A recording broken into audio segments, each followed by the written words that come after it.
Welcome to Jharkhand पाठशाला। मैं साकेत कुमार शुक्ला।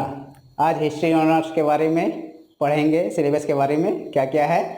ये है BBMKU यूनिवर्सिटी और विनोबा भावे यूनिवर्सिटी के जो छात्राएँ हैं उनके लिए बहुत ही उपयोगी है। तो चलिए हम लोग बात करते हैं सिलेबस के बारे में। ये दो भागों में बटा हुआ है, पेपर 1 और पेपर 2, कोर 1 कोर 2 में। तो पेपर 1 में देखते हैं क्या है। आज हम लोग को क्या पढ़ना है, उसमें पढ़ना है प्राचीन भारतीय इतिहास के शुरुआत से मौर्य काल तक के जीवन पे पढ़ना है। उसमें है भौगोलिक पृष्ठभूमि, भौतिक विज्ञान, प्रमुख संचार पर्यावरण, लोग और भाषाएं कैसे थे इसके बारे में पढ़ना है। पाषाण काल को पूरा पढ़ना है। प्राचीन भारत का इतिहास के स्रोत क्या क्या थे इसके बारे में जानकारियाँ प्राप्त करने हैं। वैदिक सभ्यता एवं लोह युग को पढ़ना है और फिर पढ़ना है हड़प्पा सभ्यता के बारे में। हम लोग को धार्मिक आंदोलन में जैन और एवं बौद्ध धर्म के बारे में ही पढ़ना है। एवं फिर चंद्रगुप्त मौर्य की जीवन और उपलब्धियां के बारे में पढ़ने हैं। अशोक धर्मनीति, मौर्य प्रशासन और मगध के पतन के प्रमुख कारण क्या क्या थे इसके बारे में पढ़ने हैं।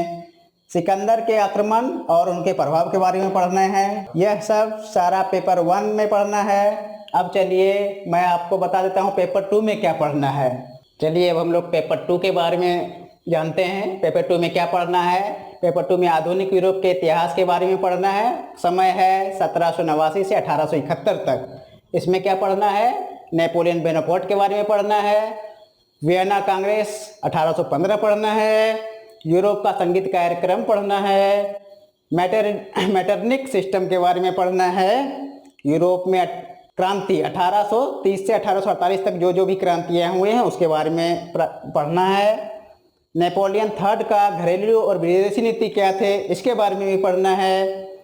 क्रीमिया का युद्ध कब हुआ, कैसे हुआ और इसका क्या प्रभाव पड़ा इसके बारे में जानना है। और आखिरी में हम लोग को इटली और जर्मनी का एकीकरण के बारे में पढ़ना है।